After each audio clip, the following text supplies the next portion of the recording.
এখন পর্যন্ত যতটুকু ফলাফল পাওয়া গেল সে বিষয়ে জানাবেন, আর পুরো গণনা শেষ হতে আর কত সময় লাগবে?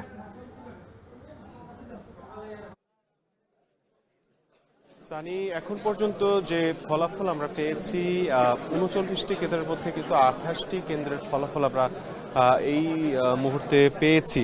সে অনুযায়ী এখন পর্যন্ত ছাত্র শিবিরের যে প্যানেলটি রয়েছে সেই প্যানেলটি বিপি এবং জিএস সহ যে শীর্ষ পদগুলো রয়েছে সেই শীর্ষ পদগুলোতে কিন্তু তারা এই মুহূর্তে এগিয়ে আছে এবং কতক্ষণ লাগতে পারে এ বিষয়ে কিন্তু আমরা নির্বাচন পরিচালনা করছেন এমন একজনের সাথে একটু কথা বলার চেষ্টা করেছি। সেক্ষেত্রে তিনি বলেছেন যে সর্বোচ্চ আরও ২ ঘন্টা লাগতে পারে, তবে আশপাশের যে পরিবেশ এবং অন্যরা যে বিষয়টি বলছে যে আসলে এই ভোট গণনা যেহেতু একটি জটিল প্রক্রিয়া এবং এখানে অনেক বিষয় জড়িত রয়েছে, নিয়ম শৃঙ্খলা এবং বিভিন্ন বিষয় আসলে এখানে নিয়ন্ত্রণে রেখে কিন্তু কাজগুলো করতে হচ্ছে, সেক্ষেত্রে সময় হয়তো আরও বেশি লাগতে পারে।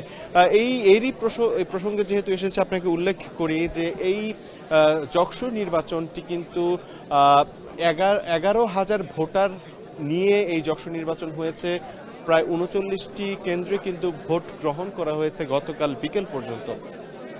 কিন্তু এই ১১,০০০ ভোট গণনা করতে কিন্তু সবচেয়ে বেশি সময় লাগছে এখন পর্যন্ত। তার অন্যতম কারণ কিন্তু গতকাল ভোট গ্রহণের পর ৫ ঘন্টা যান্ত্রিক ত্রুটির কারণ দেখিয়ে কিন্তু এই ভোট গণনা বন্ধ ছিল।